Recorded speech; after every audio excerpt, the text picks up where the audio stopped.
Bismillahirrahmanirrahim. Honorable Minister for Defence, Khwaja Mohammad Asif Sahib, Honorable Khurram Dastagir Sahib, former Federal Minister, Lieutenant General Amir Riaz Sahib, Ambassador Johar Salim Sahib, Mr. Ahmed Bilal Sufi Sahib, Meher Ali Shah Sahib, the Indus Water Treaty Commissioner, our esteemed guests from abroad, I would like to formally welcome Dr. Victor Gao, Madam Roxalana Zigon, Madam Laurie Watkins, and of course today's host, Madam Tania Francis. Honorable ambassadors, Your Excellencies, celebrities from all across Pakistan, ladies and gentlemen, Assalamu alaikum and a very good morning. It is my distinct honor and privilege to address this seminar today on the theme of Indus Water Treaty, an instrument of peace and regional stability. Today, we are not merely discussing a treaty. We are discussing the lifeline of more than 240 million people of Pakistan. When we identify ourselves as Pakistanis, we ask a question as to who we are. And if you go back into history, the Indus water civilization defines us as a people. Whenever I go abroad, I often tell my counterparts that we are the people of the Indus Valley civilization. Our identification is that we are people based on the banks and tributaries of the mighty river Indus. And as they say, water is life. And Indus has given life to Pakistan. So when we say that Indus is our lifeline and our people, the 240 million people of Pakistan, have an inalienable right to the water of Indus, we mean it from the core of our heart. For Pakistan, as I said, water is not simply a resource. It is a matter of life itself.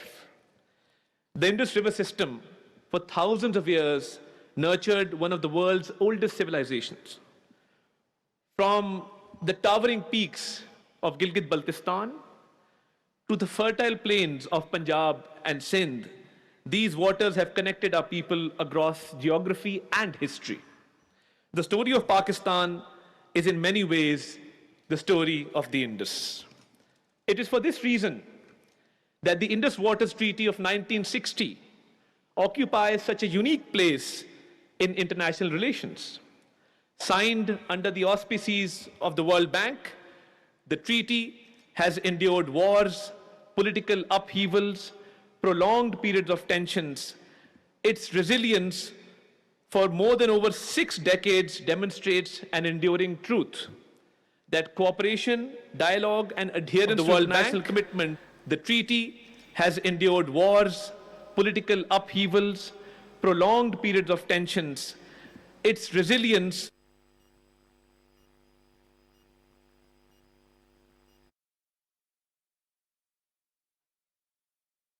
Sindh ताज मुआहदे पर बैनुल-अक़वामी seminar वज़ीर इत्तलात अताउल्लाह तरार seminar से खिताब कर रहे हैं। सिंध ताज से मुताल्लिक़ आलमी seminar Islamabad में जारी है। Rule-based international order.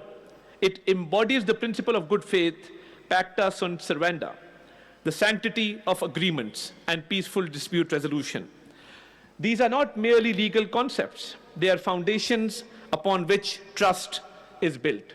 But ladies and gentlemen, as our national leadership has made it very clear, amended, revoked, suspended, or held in abeyance because it cannot be done unilaterally.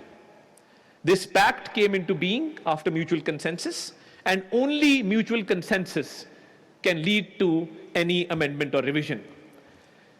India's failed attempt at unilaterally holding in abeyance this treaty has led to international embarrassment for India at various forums, including legal forums.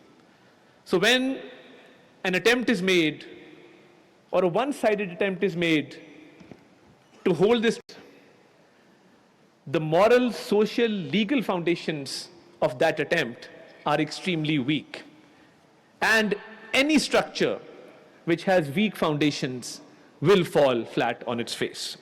Ladies and gentlemen, at a time when climate change is accelerating, glaciers are melting at unprecedented rates, and water scarcity is becoming one of the defining challenges of our era. Hence, the need to protect this treaty is of the essence. And a need was felt to bring international experts together on this forum today to speak about the sanctity of water, of climate change, of water scarcity, and most important of all, the sanctity of the agreement which is called the Indus Water Treaty. South Asia is home to nearly a quarter of humanity. Our collective future depends upon transforming water from a source of contention into a catalyst for cooperation. History teaches us that rivers do not divide civilization, they connect them. Rivers transcend borders, politics, and generations. They remind us that nature recognizes no boundaries and that humanity's shared challenges demand shared solutions.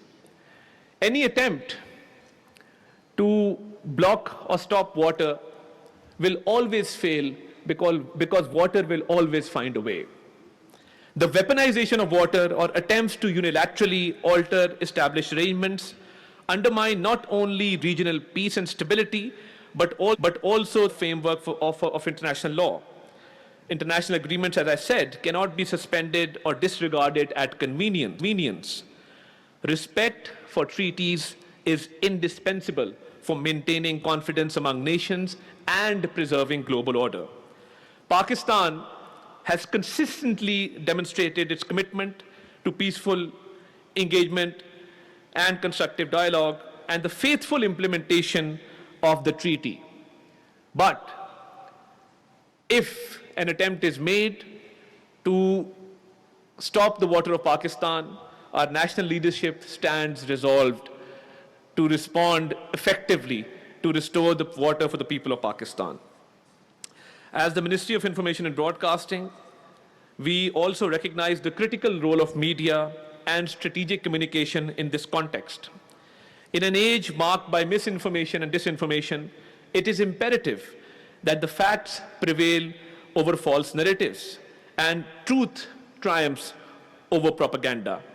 Responsible media discourse can contribute significantly to fostering understanding, promoting peace, and reinforcing confidence-building measures. Distinguished participants, this seminar brings together eminent policymakers, legal experts, academics, and practitioners from across the world. Your collective wisdom and your thoughts will undoubtedly enrich our understanding and generate valuable recommendations for preserving and strengthening this vital international instrument. Let us reaffirm today that we will, by all means, not only protect the sanctity of this treaty, but we will do all that we can to protect the inalienable right of the 240 million of people of Pakistan to the water of the Indus River. The waters of the Indus have flowed for millennia. They have witnessed transformations, yet they continue to sustain life with unwavering generosity. It is our collective responsibility to ensure that these waters remain a symbol of peace and shared prosperity for generations to come. I would also like to commend the Institute of Regional Studies and all partner institutions who have made this event possible today. And we collectively resolve today that we will do all that we can at all international forums, legally and otherwise, to ensure that the right to water of the Pakistani people is not only protected, but the world gets to see the attempts being made, the illegal attempts being made by India to alter or change this treaty, which it cannot do. And the right to water shall always remain very sacred. And the people of Pakistan, most of them who rely on agriculture for their livelihood and across Pakistan. So I think agriculture is the backbone of our country. and we are faced with challenges like climate change, but we must resolve today that this treaty shall prevail and Pakistan stands firm in its determination to protect the livelihoods and the lives of the people of Pakistan, which are linked to the Indus River. Thank you very much, Pakistan Zindabad. सिंतास मुआहदा बैनुल-अक़वामी seminar Islamabad में जारी है, जिसमें वफाकी वज़ीर इत्तलात Ataullah Tarar seminar से खिताब कर रहे थे। उनका यह कहना था कि इस वक्त पानी सिर्फ पाकिस्तान की ज़रूरत नहीं बल्कि पाकिस्तान के लिए ज़िंदगी का मसला है। पाकिस्तान के लिए पानी एक कुदरती वसीला नहीं बल्कि ज़िंदगी का मसला है, कौमी मईशत का बुनियादी सतून है और दरियाए सिंध इसकी शहरग है। 6 दहाइयाँ कबल दो ममालिक ने एक गैर मामूली फ़ैसला किया था, जिसके बाद पाकिस्तान और दूसरे मुल्क के दरमियान, दूसरे फ़रीक के दरमियान ये तय हुआ था सिंतास मुआहदे के नाम से, जिसमें पानी की तकसीम का फार्मूला तय पाया था। और पाकिस्तान की तारीख भी दरअसल दरियाए सिंध की तारीख के साथ मुंसलिक है। उनका ये कहना था कि 1960 का सिंतास मुआहदा बैनुल-अक़वामी सतह पर एक तस्लीम शुदा हकीकत है, जिसके बाद फ़रीक़ मुखालिफ जो है वो उसको काटना चाहता है। उनका ये कहना था कि पाकिस्तान की अक्सर आबादी ज़राअत पेशा है और ज़राअत पाकिस्तान की कौमी मईशत का सतून है। इस हवाले से ज़राअत के लिए पानी इंतहाई ज़रूरी है और पाकिस्तान के लिए पानी ज़िंदगी का मसला है। उनका ये कहना था कि पाकिस्तान के लिए पानी ना सिर्फ एक ज़रूरत है बल्कि ना सिर्फ मईशत के लिए एक सतून है बल्कि ज़िंदगी का मसला है। इसके लिए ज़राअत कौमी मईशत का बुनियादी सतून है और ज़राअत के लिए पानी उसकी शहरग है। जबकि आपको बताते चलें कि उनका ये मज़ीद कहना था कि दरियाए सिंध पाकिस्तान में पानी और ज़िंदगी के लिए शहरग की हैसियत रखता है।